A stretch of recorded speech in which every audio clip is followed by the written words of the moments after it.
Биздин эл аябай эле кыйналып атыптыр.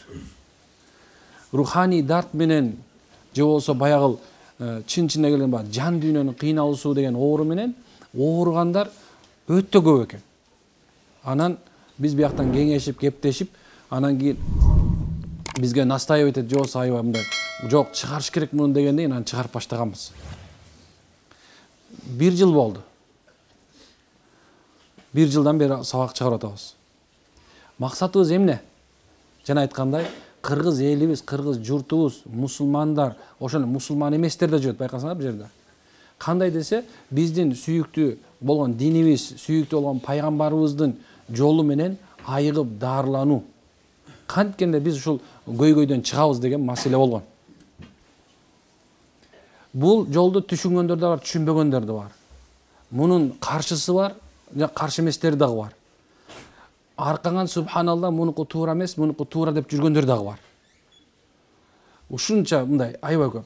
Бирок субханалла биздин максатыбыздан жанбайбыз, кыла берсе тайбайбыз, мейли кандай кыла беришине өтөбүз, бирок негизги максатыбызды унутпайлы. Биз субханалла элибиз ушул оорудан кутулсун. Жан дүйнөнүн жанагындай дубалап салуунун кандай белгилери бар? Жин кириштин кандай белгилери бар? Кандай бул мындай пайгамбарыбыз саллаллаху алейхи вассаламдын Айша небез менен төшөккө жаткандан бери шариятта ап-ачык болуп жазылган. Ачык жазылган. Ошондой эле бул аз биз кылып аткан иш да бул ачык болуш керек деп атабыз. Муну катып, жашырышып, жанагындай бир кээ бирлер мындай бир сыр кылып, бирөөнү эме кылбай, үйрөтпөй, анан кийин ушундай кылып жүргөн адамдар дагы толтура. Же болсо мен эле кыла алам деп, жок. Биз дайыма айтабыз го, мисалы алса, эгерде кимдеген бизге очередибизге чыдабай атса, же болсо биздин бир кандай бир акчалыгыбызга чыдабай аткан болсоңор, анда субхан башка да дамлалар бар. Мисалы алса, Сулайман ажы деген бир Египеттен бүтүп келген. Ошондой эле Молдо Халид деген бар. Ал дагы субхан Египеттен бүтүп келген. Эң мындай Кыргызстанда мындай өйдөрөк болуп, мындай билим менен жогору болгон. Ошондой эле Сулаймандан дагы бир Сулайман бар. Централь мечитте чоң дамлабыз бар. Эскиче окуган. Эми бирок мунун дагы мындай туура эмес окугандар да көп. Түшүнүп атасыздарбы? Биздин максат субханалла бирөөнү жамандаш эмес. Тескерисинче ислам динибиздеги шариятта туура толук гана нерсени жеткизип коюу. Ушу түшүнүңүздөр. Ошол эле мезгилде, ошол биз айтып аткан сабактардан кимдегим өзүнүн диагнозун таап алып, аттиң, мен ушунча жылдан бери ушунча тонналаган дарылар ичип жүрсөм, көрсөм менин дарым ушул турбайбы деп динге келип, кээ бир эжелер оромол салынып, кээ бирлер субханалла эркектер намаз окуп, ушундай жолун таап кеткендер аябай көп. Түшүнүңүздөр ушул нерсени. Бул жерде көз ачыктыктын кысы да жок, субханалла. Аллах сактасын. Биз дайыма айтабыз, биздин лозунг кандай? Биздин кыргыз элибиз духу, руху жагынан дагы субханалла, ошондой эле ден соолугу жагынан да алдыда болуш керек. Эч нерсе жашырбайбыз, эч нерсеме кылбайбыз. Сиз менен отуруп сүйлөшүп атканда сизде эч нерсени жашырбай туруп субханалла сүйлөшүп атабыз силер менен. Курдаш болгондо достой, кичине боло турган болсо агадай, улуу боло турган болсо баладай, ушундай бир субханалла баарыңыздар менен сүйлөшкөнгө аракет кылам. Эмне үчүн дегенде, бизде ушул нерсе жоголуп кеткен. Молдо болот десе эле, мындай кабачты түйүп алып эле субханалла, келдиңби, 10 000, бар. Андай нерсе жок бизде. Жакшы мамиле бул пайгамбардын биринчи сүннөтү. Биз ушул нерсени ушул жерде жандандыралы деп атабыз. Ошол себептен субханалла биздин максатыбыз эмне экен? Кыргыз элибиз баардык тараптан субханалла илимдүү болсун. Биз кылган нерсени баардык эле илимдүү адамдар кыла алат. Болгон нерсеси ошонун тажрыйбасы жеткен болсо, же ушул нерсе болгон болсо. Кара. Дагы эле ак ийилет, бирок сынбайт. Биз сабактарды айта беребиз, айтабыз. Ким бир адамдын аброюна шек келтире турган болсо, ошол арам иш кылды. Бардык нерсе ак так болуш керек. Макул, урматтуу тууган. Ал эми ифтира бардык алымдарга, бардык дин илиминде, дин чөйрөсүндө жүргөн адамдардын аркасынан болот. Пайгамбарыбыз саллаллаху алейхи вассалам 23 жыл бою эмне болгон? Пайгамбар саллаллаху алейхи вассалам үстүнө жанакындай бир сабоо, жаман көрүү, түртүү деген нерселер боло берген. Сахабаларга да ошондой болгон. Бардык алымдарга ошондой болот. Ошол себептен кимде ким ушул нерселерди таратып аткан болсо, кимде ким субхан дагы деле болсо ушул нерселерге көңүлүн мындай башкача кылып аткан болсо, Аллахың тараза. Кыяматта Аллах билет. Ошол себептен айтабыз, ким бизден дарыланып кеткен болсо, ошол айыккан болсо, ошол гана айтсын дейбиз. Эгер ким айыкпаса, ал айтпай оозун ачпаган деген калп болот ал. Эмне үчүн дегенде субханалла ушул жерге келиште биз айтабыз. Эки сыноо бар силерге. Биринчи сыноо. Бул убактыңыздар кетип, ошол нерсени субханалла канча мээнет кыласыңар, акчаңыздар кетет. Бул сыноо. Ошол нерсе айыгуу эмес сыноосу бар, кийин айыкпай калыш сыноосу бар. Биз билбейбиз. Молда айыктырбайт эч качан. Молда айыктырат деген бар бекен? Жок, биз аракет кылабыз. Ошол себептен дуа кылыңыздар бизге иншалла. Жана ошол кимде ушул ишке каршы болуп, түшүнбөстөн дагы да кылып аткан болсо, анда аларга да Аллах таала хидаят берсин. Биз аларды каргабайбыз. Эгерде аябай каргай турган болсо, эмне койсо жанагындай бир көрө албасты, эмне койсо бирдемке дегендер айтмакмын азыр. Аны деле билбейт окшойм чо да? Карганды билбейбиз субханалла. Бирок урматтуу үртүганым, биздин максатыбыз бүткүл кыргыз эли айыксын. Иншалла насип болсо бардык нерсени Аллах таала тууралайт. Мындан да жаман нерседен өткөнбүз, өтө беребиз иншалла. Бул жалпы түрүндө эме мындай маалымат анча-мынча кээ бирде эме болосуң го, өзүң батпай каласың. Силерден башка бөлүшө турганым жок. Машалла. Ошо сөйнөсүң, дуа кылып калыңыздарчы. Макул, дуа кылыңыздар бизге. Намаздарда субханалла. Албетте бизди сиздер мындай идеальный периште көрбөңүздөр. Биз да силердей эле адамбыз. Ошол себептен мен да семейный жашоом бар. Үй бүлөлүк бир проблемаларым бар. Финансовый проблемаларым бар. Кошуналык, достчулук, пендечилик деген бар. Ошол пендеч өзүңүздүн семьяңды жанакындай алып чыгарып, мындай ушундай деген адамдарга Аллахтын эмне дейбиз Өз Алла Таала уже каргап салган аларды. Абырой төккөндөрдүн баарын Аллах каргап, арам тозокко салам деген. Даже керек болсо мимика менен. Алла Таала Зилзала сүрөсүнүн ушундай дейт. Аларды ушундай мимика менен монтип көздөрүн карап, тиги пайгамбар ушундай себебинен аларды Алла Таала каргап салган. Аллахым сактасын. Эч качан кейбеш керек. Мен дайыма ушуну айтам да. Жашоодо кейбегиле. Кейсең деле ошол, кейбесең деле ошол. Аябай таарынып, ушундай кылсаң да баары бир да. Ал ошол эле точно ошондой болмок да турабы.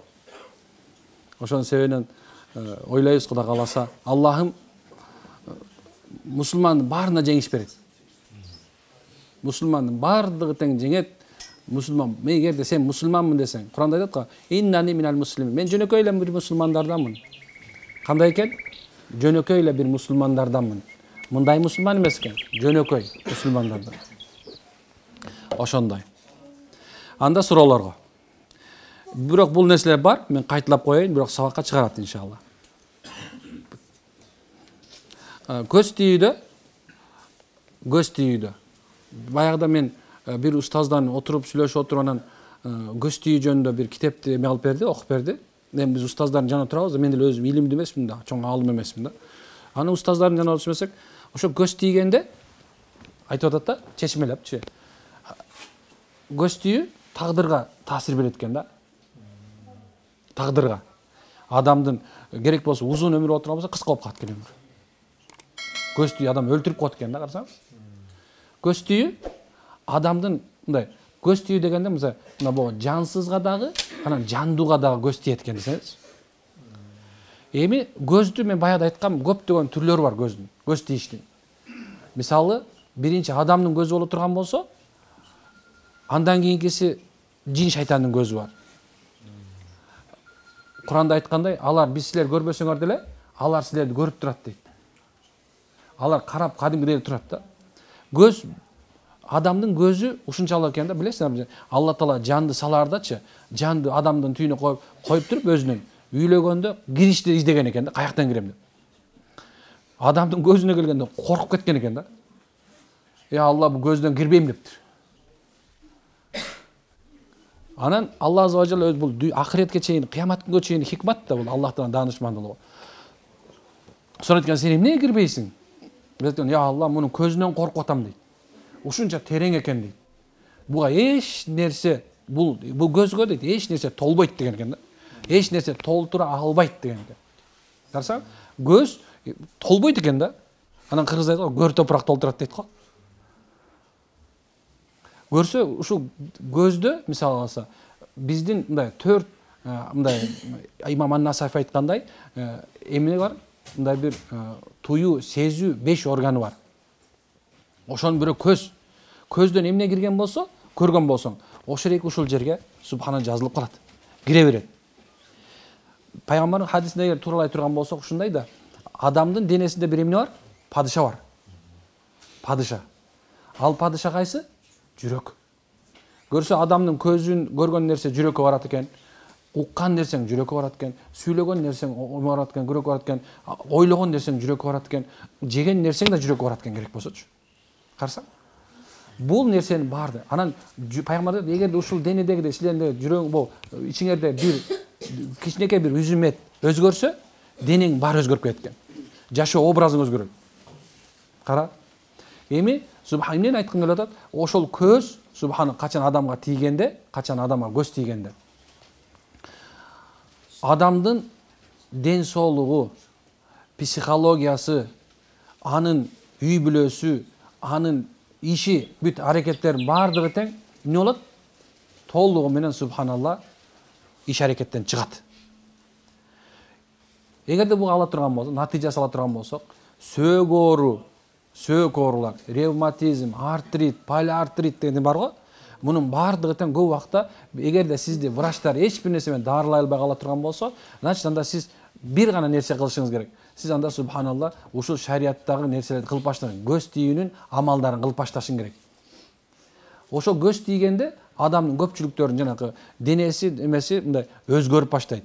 Билесиздерби, жанагы эмелер бар, остеопат деген эмелер бар. Медицинанын бир түрү бар да, ошол мындай сөөктөр түздөйт да, кадимгидей костоправ жана эмелер бар го. Алар да жардам бере албай калат да. Адамдын денеси жанагындай бир пластилиндей болуп калат. Качан адамга көз тийгендечи, адамдын денеси пластилиндей болуп калат, форма алып баштайт ар кандай. Значит, субханалла, көз тийген адамда ошо сөөк оорулары тиешелүү болгон нерселер бар.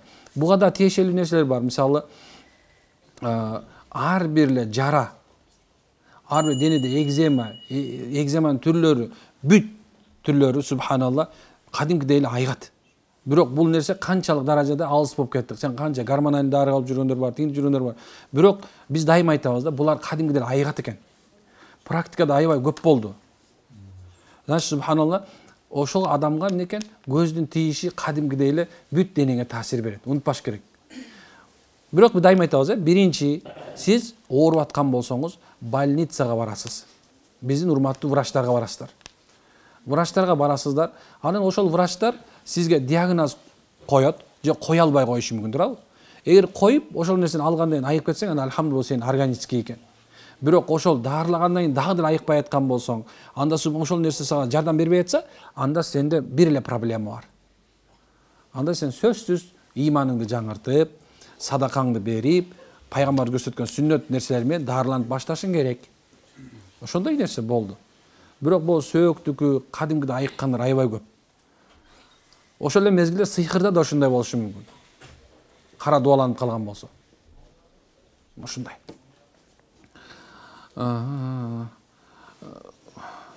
Бул жиндер маселеси боюнча аябай көп темалар бар. Бирөөнүн кийими негизи эле шарият боюнча бирөөнүн кийимин кийишти, мындай уруксаты жок алышты шарият тыйы салат. Эгер бирөө хадия кылган болсо, аны кие бересиң. Ошол кийим себепти жин жугабы деген нерсе, субханалла, бул спорный вопрос. Кээ бирлер жугат дейт, кээ бирлер жукпайт дейт. Адамда эгерде илешкек болгон болсо, ошол адамда мисалы өлүп калган өлдү адамчы, ошол адамдын кийимин тараткан болсо, же тигиндей болгон болсо, ошондо жин болсо кирип кетет, ошол баягы адамда илешип кайра тиге барат деген нерсе сыяктуулар бар. Жиндердин өзү сырттагы, иштеги деп бөлөбүз, билесиздер, иштеги адамдын жини бар. Ошондой эле сырттагы алар жана васваса же кыргызча айтканда илешкек дейбизби? Ошо илешкек болуп калышы мүмкүн болушу мүмкүн. Бирок бул мындай не повод, что мындай корко турганга себеп эмес. Түшүнүктүбү? Корко турганга себеп эмес. Кие бересиңер.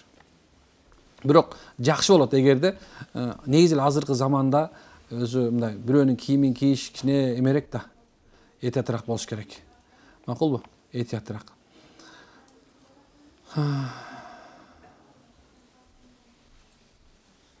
Биздин үй-бүлөдө кээде ачуусу кармап кыйналган адам бар. Качан ал кыйналганда биз ага арча түтөтсөк калат. Жин киргендин белгиси. Көрөйүнчү ушу кишини. Алып келгилечи. Өзү арча жөнүндө сөз көп. Негизи ал арча деген кыргыздын эмеси да. Мындай жанагындай үйдү тазалоо бир эмеси бар. Шарият уруксат эле. Тазалай бересиңер. Тазалайт дегенде мындай воздухту өзгөртүп коюш нерсе. Кечке таң аткыч уктагандан кийин эртең менен мисалы кээ бирлердин форточкасы жок үй болсо ошолорго мындай эмет коюш керек да. Анткени баягы сасыктын баары кетиш керек болот да. Жыттар кетиш керек болот. Анан эми бизде да бияктан түтөтүп коюшат кез-кезде баягы көп адам болуп кеткенде. Жанагындай деле болот, жана спрейлер бар го. Ошондойлор деле болот. Үйгө мындай чачканга жана роза майы менен да чачып койгула дейбиз. Болот эми бирок ушул нерсени бир карап берейинчи. Негизи кээ бир эме бар, жана кыст аль-хинди деген бар го. Кыст аль-хинди деп. Ошор экени анан кийин ут деген бир эме бар. Ошор экени субханалла түтөтсө жиндер жолобойт деп дагы айтылган эмесиге такалабыз барыпчы. Анан негизинен эле атыр жана мындай жыттуу нерсеге жин шайтандар жолой албайт деп айтабыз. Мисалы кээ бир сыйкырланган адамдар, көз тийген адамдар жанагындай бир жыттуу нерселерди жакшы көрбөйт. Мындай жыттуу нерсени эле кусат, же болбосо ушундай баягы жыттуу нерсеге мындай көтөрө албайт да. Көп убактарда көз тийген, анан жин киргендер ошол нерсени эме кыла албайт да, тура алышпайт жыттуу нерселерге. Ошол себептен жыттуу нерсени колдонуш өзү шариятыбызда уруксат эле, жакшы эле болуп эсептелет, машаллах.